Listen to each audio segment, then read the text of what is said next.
คนดัง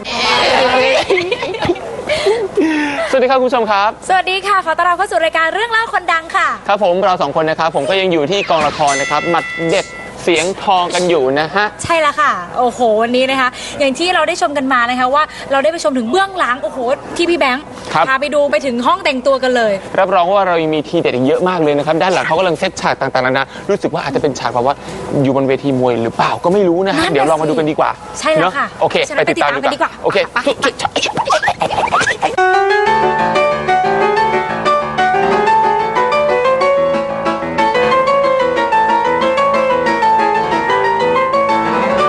โอ้โหนี่คือชุดที่แบบเวอร์สุดๆใช่ไหมฮะพี่นี่เป็นชุดใครฮะพี่อันนี้ชุดพี่โกไข่ค่ะพี่โกแต่งชุดเป็นนักร้องค่ะมีเลื่อมสีทองแล้วมีเฟอร์นิเจอร์ด้วยนี่ด้วยเหรอใช่ค่ะแม่ไม่พอแล้วม่วงคือวิกผมโอ้ยผมไม่เห็นภาพฮะเพราะฉะนั้นเนี่ยเดี๋ยวผมจะมีหุ่นทดลองให้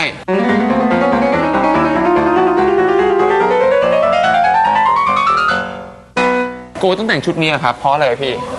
ในบทบาทเขาเป็นยังไงทำไมไปร้องคาราโอเกะครับแล้วพี่สนเดอะสตาร์เล่นเป็นเฮียอูครับให้ยืมชุดเพราะว่าจริงๆเป็นเพื่อนกันเหมือนจะดีกันแต่จริงๆจะมาหลอกเอาตัวตั๊กแตนไปอยู่ค่ายตัวเองอ๋อเหรอใช่ก็เลยเป็นอย่างนั้นไปก็ทำเหมือนเป็นคนดีเอาชุดมาให้เพื่อนยืมอะไรอย่างนี้แล้วก็ไปร้องคาราโอเกะกันครับแต่จริงๆตัวจริงอุ้ยตัวจริงมาแล้วอ่ะมาเยอะเลยคุณผู้ชมมาเยอะเลยขอตัวไปเปลี่ยนเสื้อขอตัวไปเปลี่ยนเสื้อผ้าก่อนนะฮะอันนี้จบเรื่องของคอสตูมนะครับเพราะว่าตอนนี้เรามีนักแสดงมากันเต็มไปหมดเลยนะครับเห็นพี่การขวัญเมืองอยู่นี่นะครับพี่เขาทรายแคล็กซี่นะฮะพี่มิ้นอยู่ตรงนู้นด้วยนะเต็มไปหมดเลยนะครับเดี๋ยวต้องไปขอคุยกันดีกว่าเป็นยังไงบ้างนะฮะเรามาคุยกับพี่ชายสุดหล่อเราดีกว่านะครับสวัสดีครับพี่การสวัสดีพี่การครับเอาตายแล้วเอาไปอย่างนี้เล่นเหรอใช่ฮะเราต้องคุยกันอย่างนี้นะครับพี่การเป็นไงบ้างครับวันนี้ครับวันนี้ก็เป็นวันถ่ายทำวันสุดท้ายของซีซั่นที่1ครับครับพี่นะฮะตอนที่13พี่การเป็นไงบ้างกับเล่นเรื่องนี้บทบาทเป็นยังไงบ้างครับชื่ออะไรยังไงในเรื่องจะแมนมากครับโอเคเป็นนักมวยฮะชื่อสัญญาแมนชื่ออะไรนะเอาเฮ้ยพี่สนไปดิสัญญาค่ะจริงไม่เอาเดี๋ยวก่อนพี่สนไปนี่ก่อนพี่สนไปนี่ด้วยจริงชื่อเดี๋ยวพี่ชื่อสอนแต่พอเวลาจำแรงแล้วก็เป็นสัญญาเป็นสัญญาไปส่วนนี้แล้วนี่พี่สนล่ะพี่สนเฮียอูไม่แล้วทำไมคุณต้องแต่งตัวอย่างนี้ด้วยเนี่ยตลอดนี่จะบอกว่าคุณผู้ชมครับมีเยอะชุดนี้เบาสุดแล้วนะฮะชุดนี้เบาสุดแล้วอันนี้เบาสุดแล้วเราเบาสุดแล้วเหรอเพราะว่าปกติจะไม่ใช่นี่เบามั้ยเบาสุดแล้วล่ะเบาแล้วน่าเกลียดอ่ะถึงขั้นน่าเกลียดอ่ะนี่ที่ไหนน่ารักไม่แล้วสองคนนี้เนี่ยบทบาทมีเล่นแบบเล่นต่อบทกันด้วยไหมก็จะสืบเนื่องกันด้วยไหมฮะจะไม่ใช่คู่ปะทะโดยตรงครับพี่อันนี้เขาจะเป็นคู่ปะทะกับโกไข่ใช่ก็มีปุ่มหลังกันมาครับส่วนแบบว่าลูกน้องเฮียเนี่ยจะมาปะทะกับเราเหรอแบบว่าประมาณนั้นแต่ก็ไม่ค่อยปะทะโดยตรงเท่าไหร่เนาะเพราะว่าพี่เป็นนางเอกอะก็เลยแบบไม่ค่อยได้ปะทะกับนางเอกโชว์หน่อยโชว์หน่อย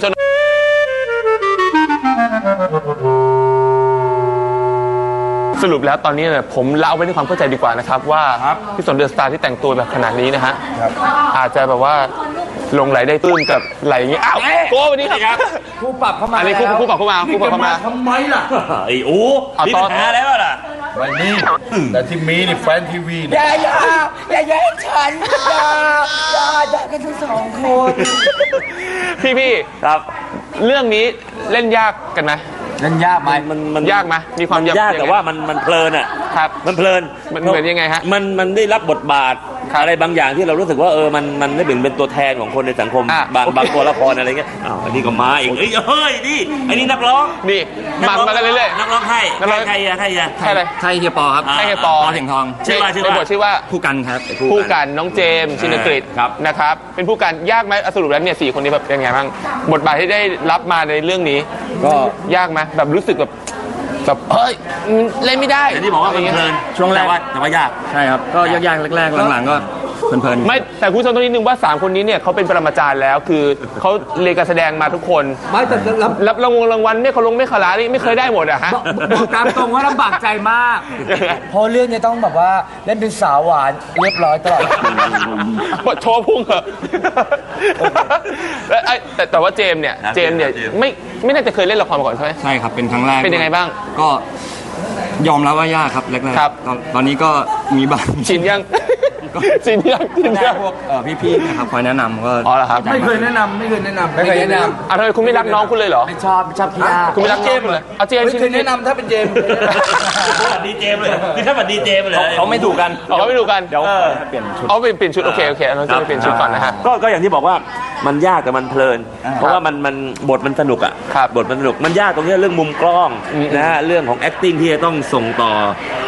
ซึ่งกันและกัน อันเนี้ยแล้วก็ซิทคอมเนี่ยมันต่างกับหนังมันต่างกันมันต้องมีเรื่องของถึงแม้ว่ามันเป็นเรื่องราวเป็นบางตอนเป็นดราม่าอะไรบ้างแล้วก็แล้วแต่มันยังต้องคงสนุกไงคือมันฐานมันคือความสนุกอ่ะ ครับ คือต้องบอกว่าคนที่ดูมาเด็ดเสียงทองครับคุณผู้ชมครับ เคยเห็นไผ่เป็นยังไงเห็นตะกะแตนเป็นยังไงบนเวทีคอนเสิร์ตเห็นโก้ไข่ในสดเป็นยังไงเห็นผมเป็นยังไงตอนทำพิธีกรเนี่ยคุณจะได้เห็นในสิ่งที่คุณไม่เคยเห็นมาก่อนในซิทคอมมาเด็ดเสียงทอง ขนาดนักแสดงเองนะนักแสดงเองยังงงเลยว่าแสดงไม่ได้ไงวะ ต เนี่ย กใจอ่ะเดี๋ยวขอไปเปลี่ยนเสื้อผ้าก่อนนะ เอาจริงเหรอ ฮะเดี๋ยวต้องมีฉากต่อไป โเค ต้อง ก็เดี๋ยวให้ทุกคนไปเปลี่ยนเสื้อผ้ากันก่อน ครับเดี๋ยวเจอ เพราะว่า กัน ยังมีอีกหลายคนมากเลยนะครับขอบคุณนะพี่ขอบคุณนะพี่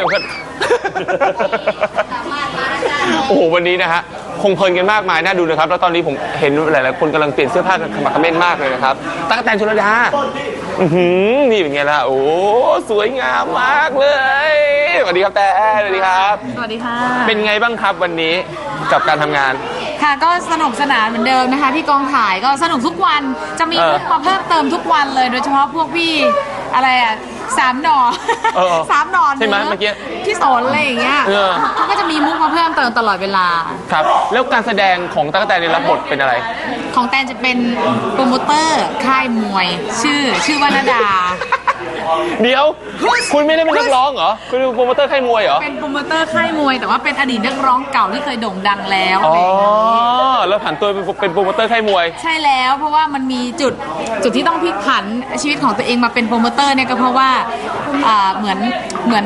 ตอนที่ทำงานเป็นนักร้องอ่ะเป็นนักร้องที่มืออาชีพแล้วเนี่ยก็แบบถูกคนนู้นคนนี้ขัดใจตลอดเวลาคือเราไม่ได้เป็นตัวของตัวเอง ก็เลยลาออกมาจากการเป็นนักร้องแล้วก็ อย่างนั้นเลย เป็นโปรโมเตอร์แทนอะไรอย่างเงี้ย เฮ้ยอะไรเนี่ย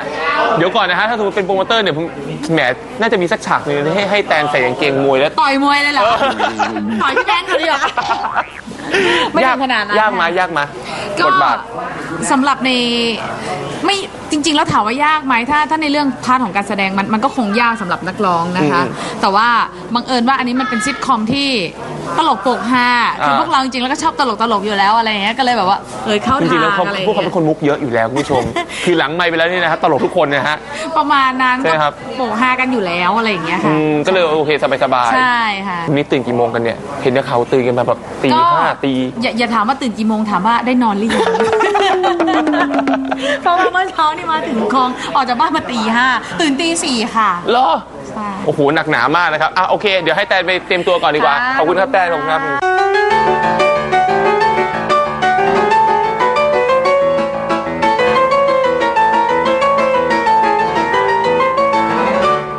ข้างหลังเราเนี่ยฮะเป็นฉากที่พี่โกนะครับผมซึ่งก็คือเป็นเจ้าของมวยเฮียปอนะเจ้าของค่ายมวยเฮียปอนะครับแล้วก็ไผ่เนี่ยเป็นบทของพัดลมเนี่ยครับคือเขาสองคนเนี่ยนะฮะกำลังฝึกซ้อมในการต่อยมวยกันอยู่โดยเฮียปอเนี่ยบอกว่าเฮ้ยพัดลมเองต้องมาฝึกซ้อมต่อยมวยแล้ว ใช่ ใช่ไหม ฝึกซ้อมที่สำคัญนอกจากจะมีเฮียปอเนี่ยเป็นคนช่วยฝึกแล้วเนี่ยยังมีนางเอกของเราด้วย ยืนให้กำลังใจอยู่ข้างๆ นางเอกไม่ว่านะครับโปรโมเตอร์มวย โอ้ ตั๊กแตนชลดานั่งอยู่ที่มุมเลยฮะคอยดูลีลาของการเตะก้านคอของพัดลมไผ่พงศธรนะครับว่าเป็นยังไงนะครับเดี๋ยวเราตามไปดูกันดีกว่า ไปดูกันเลยดีกว่าค่ะ ความเด็ดของไผ่ เป็นไงเป็นไง มา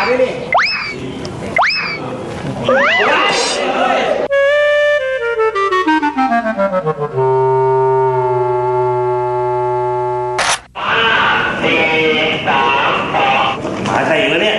ลูกบวชลูกแต่งงานมาแล้วจังเงินก็จะมีอยู่ จดหมายอะไรเหรอคะเฮีย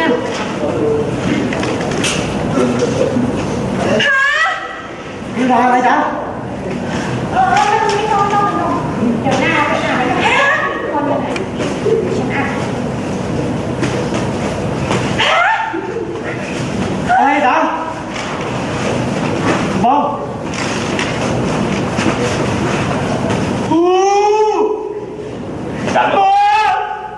ดังกว่าเขาเพื่อนเลยเนี่ย ศึกมวยรอบคุณเสือจะเลื่อนการให้เร็วขึ้น เอาใหม่ได้ไหม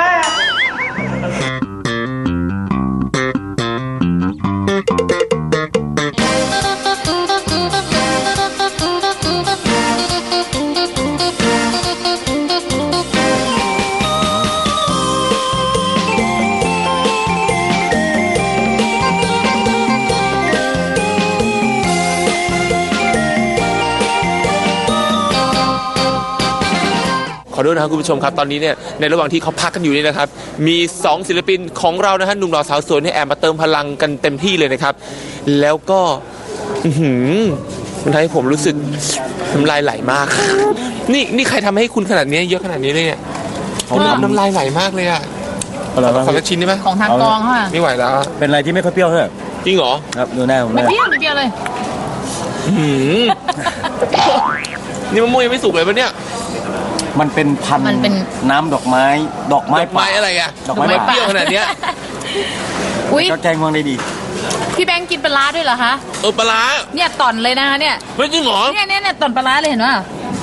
นี่สรุปมันเป็นอะไรเนี่ยมันคือน้ำจิ้มแบบ น้ำจิ้มปลาร้า เหรอ นี่ไง สูตรรวม เห็นเปล่านี่เห็นเปล่าเนี่ยปลาร้า อันนี้คือแม่น้ำโขง เฮ้ยขอโทษเถอะไม่เคยกิน ไม่ มะ เคยกิ ม่ น วง เหรอครับ มะม่วงเปรี้ยวจิ้ม ปลาร้า กินปลาร้าเหรอไม่ตอนแรกผมนึกว่าเป็นพวกน้ำปลาหวาน ปกติผมก็ทานไม่ค่อยได้นะ ไม่ค่อยชิน ไม่ค่อยกินปลาร้า อ๋อเหรอ ครับ ผัด กินแบบนี้ไม่เคย แล้วกินยังไง ใช้ช้อนตัก คือเป็นตัวเลยใช่ไหม ครับ ซาซาเป็นตัวเลยครับชาเมื่อกี้เป็นไงบ้างครับทั้งสองคน ก็ฉากเมื่อกี้ของแตนไม่มีอะไรเป็นแบบแอบมอง แอบมอง แมวมอง อ่า ทำมอง ไม่ใช่แล้วก็คือแอบมองพระเอกนางเอกเอ้ยพระเอกกับสามัญ สามัญเขามายื่นข้อเสนอ ครับ ยื่นข้อเสนอเงิน1 ล้านบาทให้กับพระเอก ถ้าเป็นเรื่องจริงอะ เพื่อออกจากค่ายถ้าเป็นเรื่องจริง เป็น ก็ เรื่อง รับ จริงเอาไหม เอา กลับบ้านนะฮะ เป็น ร้าน คน กลับ อย่า บ้าง น นี้ นี่นะฮะแล้วไผ่อะเป็นไงบ้างเมื่อกี้นี้ เมื่อกี้ครับ ยากไหม เมื่อกี้มันผมว่ายากนะ คุณคุยไปเรื่อยๆนะผมกินด้วย คือเราดูเขาอะดูเขาก็เล่นโบ๊ะๆทุกคนนะแต่เราคือพะวงอยู่ว่ามันจะไปได้ไหมอะไรเงี้ยนะครับแต่ก็สนุกดี ซีดทำไมเนี่ย เพชร มันก็สนุกดีอะนะมันไม่ได้มาเจออะไรอย่างนี้แบบส่วนมากเล่นมิวสิกวิดีโอมันก็ไม่ใช่แบบเนี้ย ใช่ไหม ใช่นี่มันต้องมีบท คนละอารมณ์ มี กัน จังหวะมีอะไรอย่างเงี้ยครับแต่ก็สนุกดีครับ นี่วันนี้แฟนคลับของทั้งคู่มาเยอะมากนะครับ ยังมีฉากคอนเสิร์ตด้วย ครับ โอเคเต็มที่ครับ ครับผม วอร์มเต็มไปก่อนแล้วกันนะ ครับ ผมไม่ไหวแล้วคุณผู้ชม ขออนุญาต น้ำลายไหลมาก ต่อนะคะ ต่อครับซิด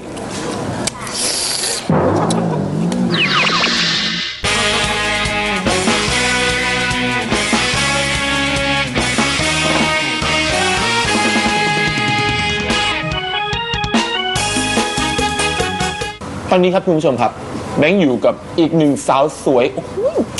ความเด็ดของเธอนี่มันเจ๋งจริงเลยยิงงี้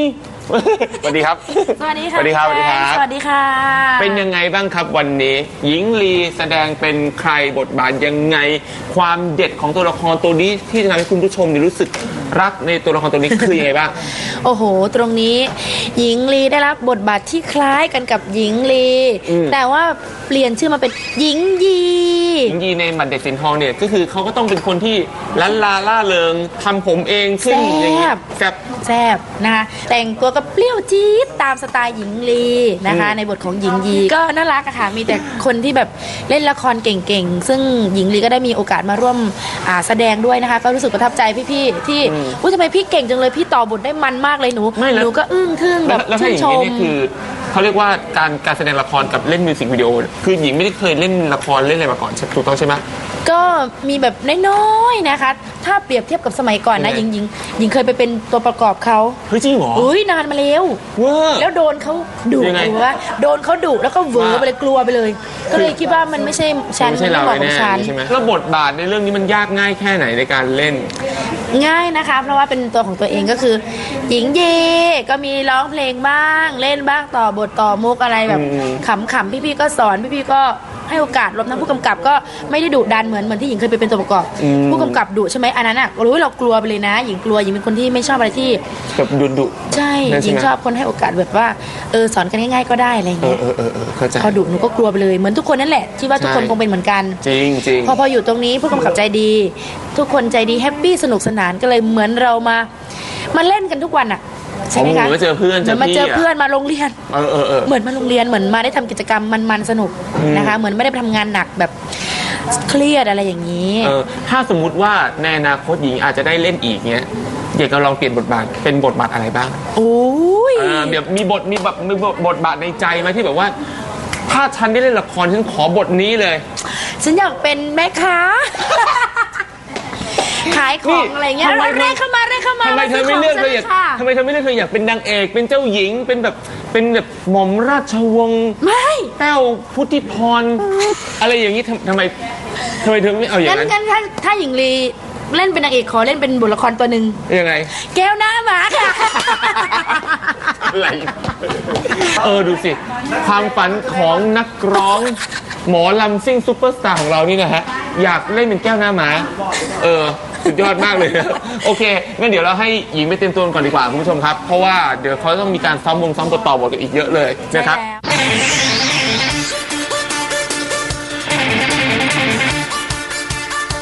เราสองคนนะครับต้องขอรับหน้าที่ไปเก็บแล้วบุกตะลุยเรื่องราวต่างๆกันต่อดีกว่านะครับรับรองว่าเรายังมีหมัดเด็ดเสียงทองในภาคแบบมันๆอีกเยอะมากเลยนะครับ ใช่แล้วค่ะสำหรับวันนี้เราสองคนลากันไปก่อนนะคะ สวัสดีค่ะ สวัสดีครับ สบายมากจะไม่สบายก็ตรงไดร็อกนั่นแหละจำได้มันยาวหน่อย ไม่รู้ว่าเป็นห่วงสมรักก็ลืมของตัวเองไง